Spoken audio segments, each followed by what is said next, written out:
Jenazah Muhammad Ali Subadar, balita yang belum genap 2 tahun, tiba di desa Keponrejo, Kecamatan Grati, Kabupaten Pasuruan, Jawa Timur, digendong sang ayah ke pemakaman umum desa setempat.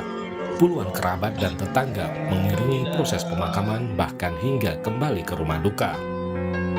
Pada 10 Oktober, almarhum mengalami demam tinggi dan dibawa ke RSUD Grati untuk rawat inap selama 2 hari. Ia mendapat parastamol sirup. Demam sembuh, 2 hari kemudian Ali tidak bisa buang air kecil hingga divonis gagal ginjal akut. Di Depok, Jawa Barat, seorang balita berusia 3 tahun meninggal akibat gagal ginjal akut. Sang ibu bahkan belum sempat memberikan obat parastamol sirup kepada anaknya yang saat itu bergejala flu dan demam.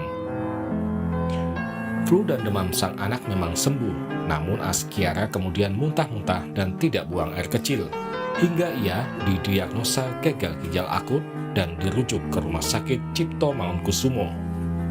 Askiara dirawat intensif dan menjalani cuci darah, namun kondisinya memburuk dan meninggal dunia. Jadi anak saya itu cepat banget perburukannya, dari minggu malam dibawa ke rumah sakit Bunda Alia, gitu kan, 2 hari di Bunda Alia sampai seminggu itu udah nggak ada lagi gitu, dan tidak tertolong. Sampai saat ini saya ingin tahu penyebab anak saya sakit itu apa, saya belum tahu jawabannya karena dibilangnya masih diteliti.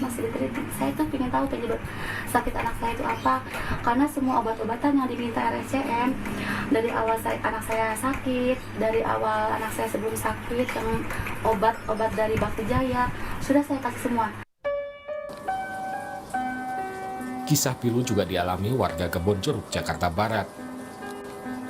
Iing Syahputra meratapi foto AA, anak bungsunya yang berusia 2 tahun 11 bulan yang meninggal akibat gagal ginjal akut pada 23 September lalu.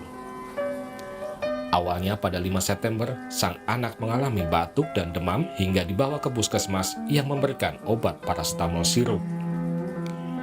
Bukannya membaik, kondisi AA justru memburuk.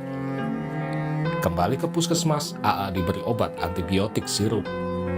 Namun usai mengonsumsi antibiotik, AA sesak nafas dan dirujuk ke rumah sakit. AA dinyatakan mengalami masalah pada fungsi ginjal dan paru-paru. Akhirnya saking sesaknya itu, hari berikutnya saya bawa ke IGD salah satu rumah sakit Jakarta Barat. Di IGD dicek lagi semua sampai di ronsen, sama dicek darahnya juga, itu ada indikasi ke radang paru-paru, infeksi paru-paru atau sama ginjal katanya. Akhirnya dirujuk ke RSCM. Atas merebaknya gagal ginjal akut pada anak yang merenggut 133 nyawa, Kementerian Kesehatan menyetop peredaran obat sirup sementara hingga pengujian laboratorium selesai. Obat untuk menanggulangi gagal ginjal akut pun tengah diimpor dari Singapura. Tim Liputan, Kompas TV.